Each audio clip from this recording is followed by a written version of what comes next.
women, money, and non-supporting beliefs. Three things that you can already imagine go together quite well. Oh my God.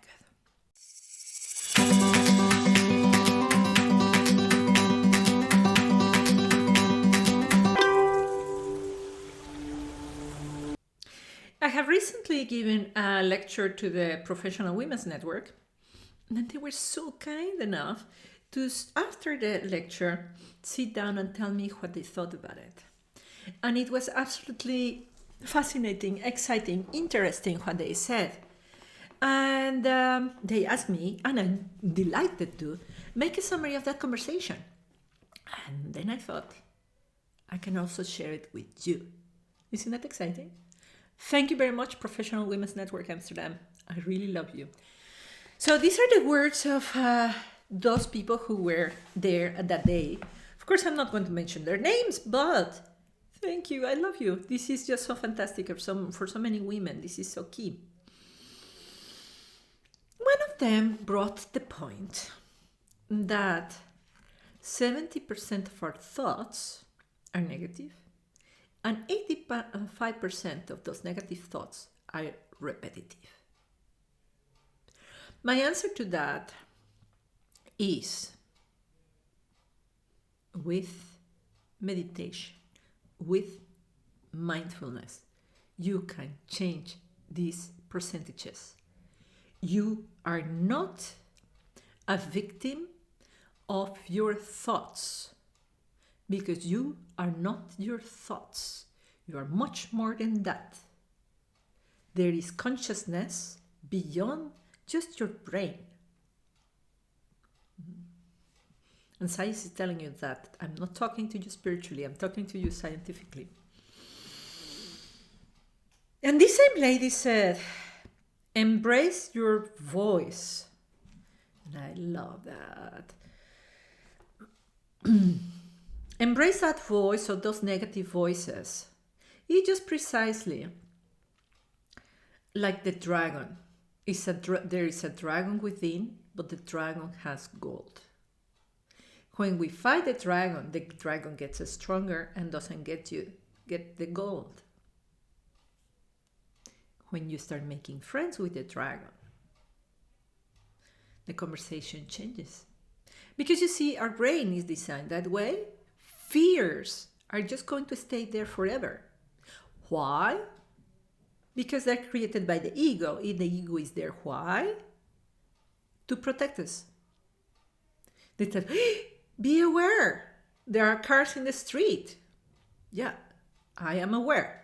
So of course it keeps you aware of all fears to keep you safe. But sometimes it keeps you so safe that you don't dare to do anything financially. So we have to negotiate and make friends with this inner dragon, with that inner critic, with those thoughts that tell you you are not good enough, you cannot charge, and all those kind of things. This lady said something so beautiful. She says, I will love myself too. And I didn't understand if she said to hell or to help. And I didn't want to clarify because I really like the second option. I will love myself to help. To love ourselves so much that we help ourselves. And we take hell out of the equation. Who wants that?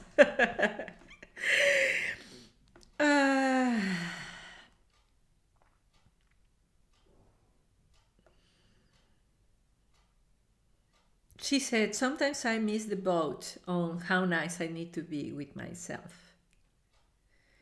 And I tell you, don't miss the boat. I'm recording now in this coronavirus lockdown time. And I show you here my tulips. I went to buy tulips. Be nice to yourself. Forgive yourself. Stay with yourself. Who else are you going to be with the rest of your life? And we had a highly spiritual woman on the sitting at the table, and she was telling that there is a difference between these guided meditations way of meditating, and the silent meditation. And she spoke positively about that because it gets you into the consciousness. It gets you into the presence, and then you can let go. I totally agree with that. But you have to start when you can start. If you need a guided meditation, start with a guided meditation.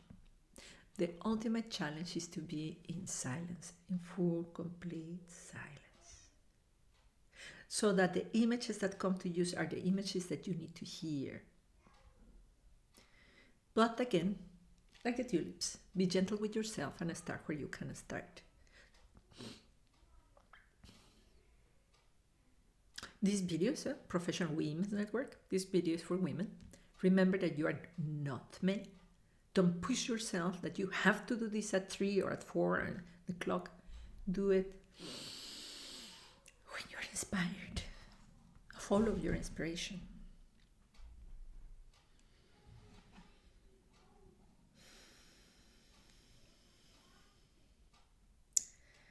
And then there was this lady, also from Latin America.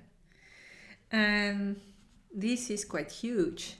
She said that she went to my lecture because she knew that I'm also from Latin America, and she felt all the cultural baggage of the I'm not good enough, I'm not good enough.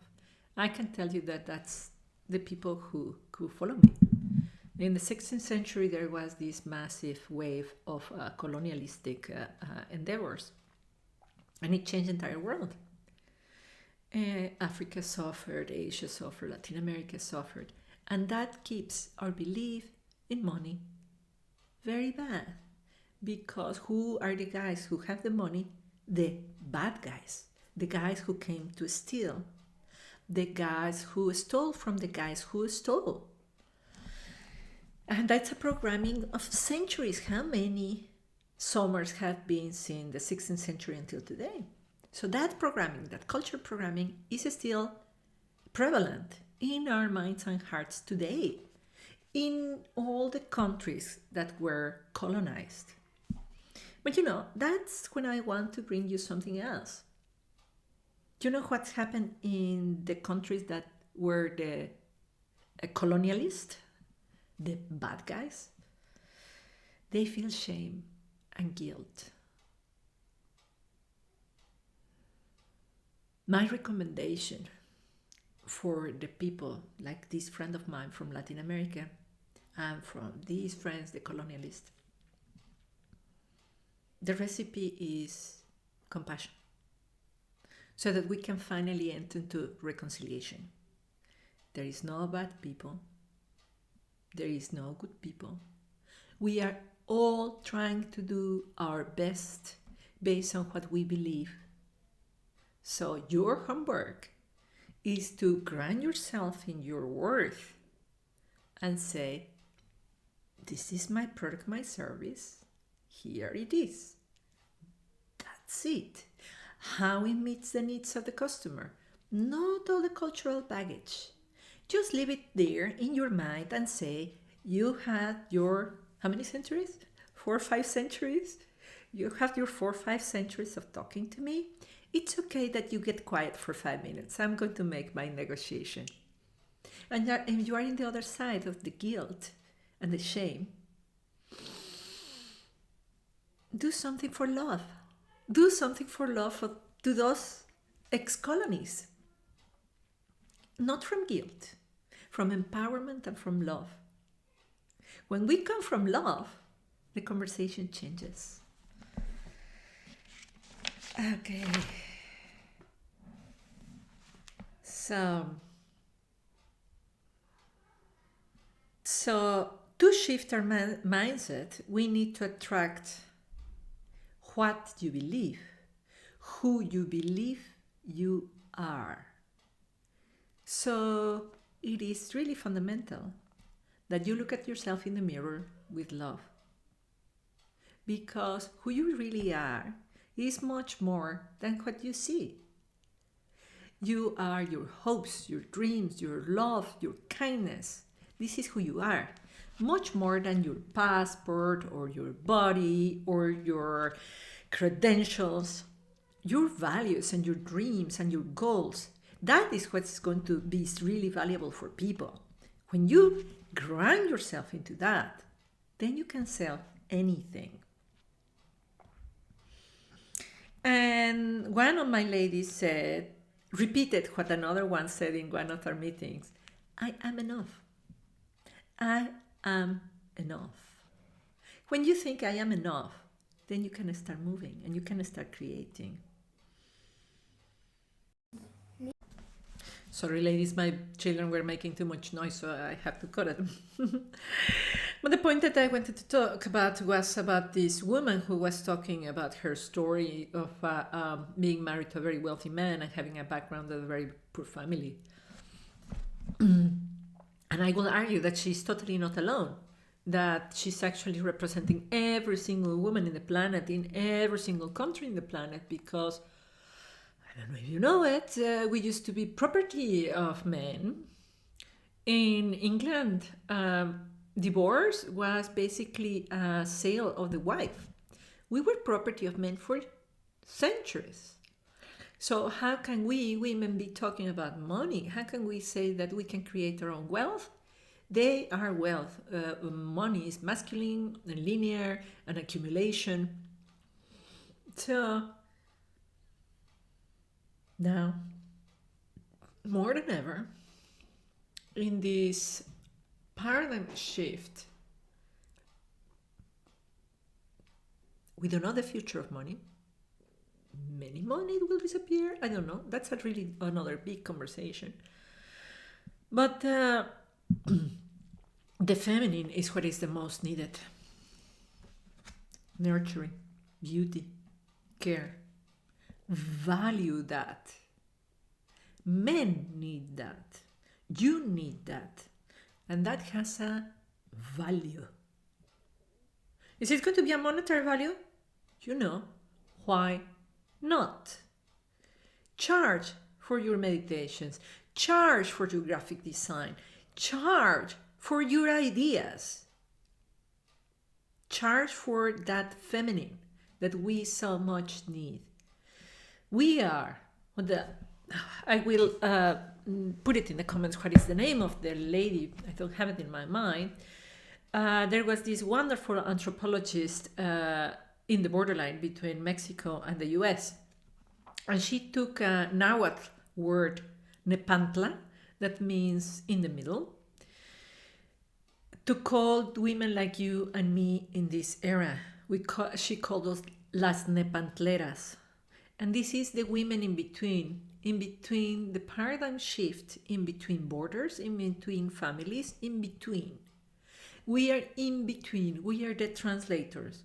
Many could disappear, maybe. There will be a economic crisis, maybe. Will there be a recession? Maybe.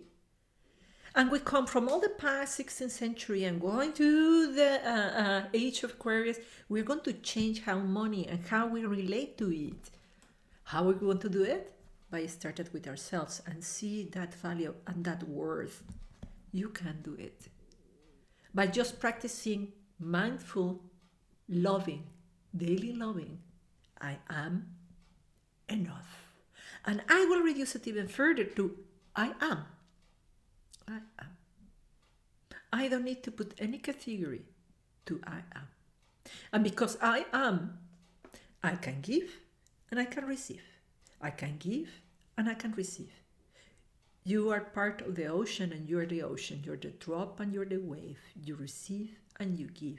That flow, you are part of the flow of life, of energy, of money. Don't restrict yourself.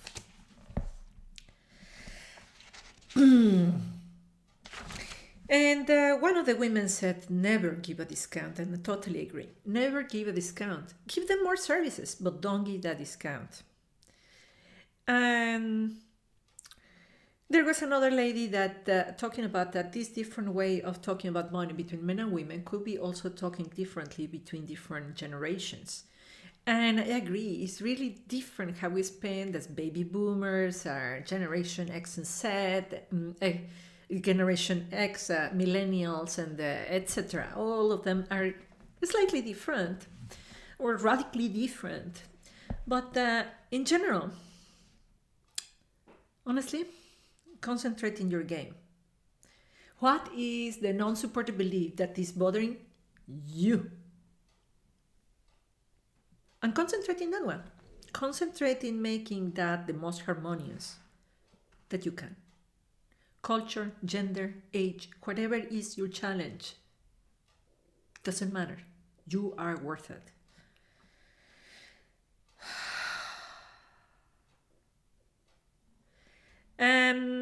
The next lady, what she talked about, what she highlighted is that the connection with money is so emotional. And this is so true, it's so emotional. So I will say, if it is so emotional, what is the best emotion that you can think of? And the best emotion that I can think of is love. When I put an offer, when I'm going to send an email with my offer, the first thing that I do is I think of that person with love before I press the button. When I'm having a conversation, I think of that person with love, connect with that person with love. As I write this video to you, I send love. This is the new currency. Attention, love, mindfulness, being there for the person in the moment.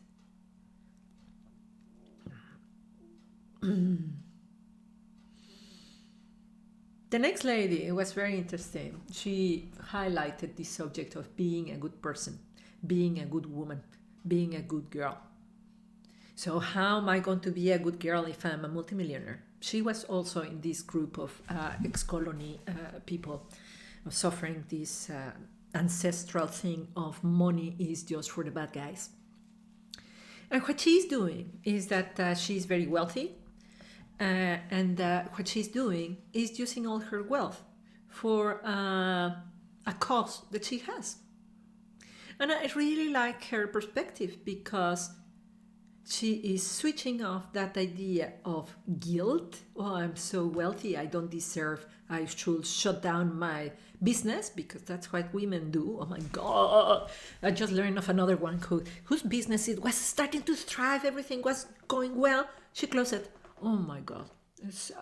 Sometimes I get really desperate. I wish I could work with everybody.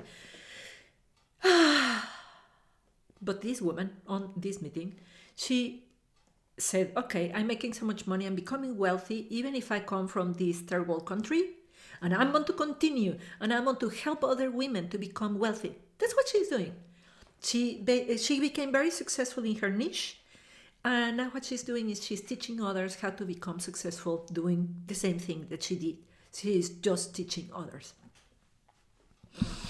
I love her. No guilt, no destruction of what you have created, but paying it forward. This is the only way we are going to help each other, all women, to grow. And seriously, this is not a gender thing. This is just a human thing. The more you invest in a woman, the more benefits you will have socially. Because what she does with her money is that she spends it with her children, with her husband, with her community. She buys flowers. Investing in the development of women is just good business. So, if you want good business, invest in youth development. It's very important.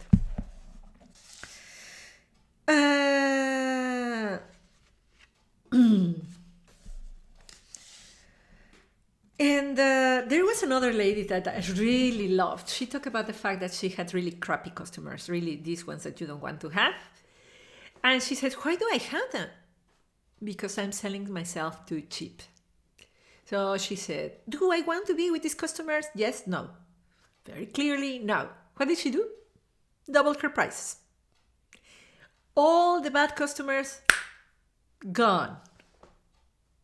I love her. So she concentrated in the thing that she did not like. She did not think, I want to make more money. She just said, I do not want to be treated this way. So you respect me. I love that. Do that with yourself. use anger, use dissatisfaction, use negative emotion to take decisions, because you are not supposed to stand things that you don't deserve. Then it came another one that was super interesting, was the guilt. The guilt of making more money than your siblings, than your parents, and because of that, what she does is that she's a very good girl. So she saves money and saves money and saves money and saves money. And no play money. No going to the theater, no buying a dress, not all the savings. Because she cannot be showing to their family that she makes money. Well, there are levels and levels. What I propose to you is that you make a budget. Save money. Invest. Invest in your development. Invest in books, in courses. Yes. Yes. Invest in good food. But have fun. Make a budget. Have a percentage of your budget for fun. You also need air. To be a successful business owner, you need ideas, you need air. Be practical about it. And somehow I had the same problem that she has, that I was thinking, oh, my family is going to ask me to do that, and I really don't want to do that. Different subject than the money, but I really didn't want my family to force me to do X. And I was talking to my psychologist, and she told me, really, she put it in my mind, Blanca, you choose. So I give it to you, you choose. You are a grown-up. You are watching this video. You have at least internet. You choose. You have the power of saying no. And I recently saw it somewhere online. We were invited to a gathering, and I didn't want to go, and I didn't know how to say no. And I said, well, I'm busy, sorry, I can't. And another person said, I won't be there today. No explanation. You don't need to give explanation to say no. You don't need to give your money. And I can give you a tip to say no. I have a very clear budget, and this is out of my budget. You can reply that to your family.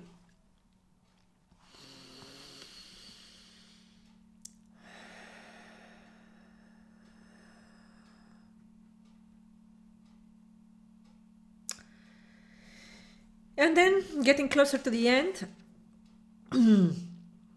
one of our ladies was a lady who is talking about retirement. This was a conversation between two, let's say, more senior women. And one was saying, I let my husband decide everything about our retirement. And I discovered that he mismanaged the things, and he did not save enough money. And the other woman said, I took care of my money, I saved my money separately. My husband died, and I'm covered to live calmly for the rest of my life. That's the difference. Two of them were present there. So it's not a story that I told you, because you can go to the videos when I talk about retirement. Take matters under your control. Be cold about it and do it. Start your retirement fund. Start investing in things that have a return. Which things have a return? An apartment that you can rent. A course that can produce you more money. Things that have return. Of course, you can invest in shares and precious metals, but educated. Learn as much as you can. Even now, in this coronavirus crisis and the recession that might come, you can make money. Look at Sir John Templeton. Sir John Templeton became a billionaire by investing in a downtime. What he said is you have to be calm when everybody is in panic. So, now, perfectly for this time, you have to be calm now. And start saving your money for your retirement. You can take action. You can take action. It doesn't matter that we're in lockdown. There is internet. Take action. So this was a summary of the meeting. It was quite long, but I am delighted. I hope you like it so much. I tell you that the Professional Women's Network is an amazing network of women. They are all over the world. It's an international organization. Join them. They are quite online. Wherever you are in any country, go and check them out. I will put the link below. We have a chapter. Sorry, we have a chapter here in Amsterdam, but there are many chapters all over the world, and there is a kind of a culture in this organization of love. You are going to find so much support, no matter if you are an executive, or you are looking for a job, or you are an entrepreneur. If you are a professional woman, you will be at home. And you know something that is new in the Professional Women's Network is that they are including now men. And you will say, why, if it's Professional Women's Network? Because some men want to support women because they see that the future is feminine and we need to get more women at the decision-making tables. So if you want to be at the decision-making table, or you want to give the hand to more women to be at decision-making tables, please come to the Professional Women's Network. I can highly recommend them. And oh my God, this is a long video, but I hope you liked it. And if you made it all the way here, then you have to subscribe to this channel and like it and share it and all that good stuff. I love you dearly. Please stay safe. Take care of yourself, of your family. This is a time of togetherness. I love you dearly. Have a wonderful day.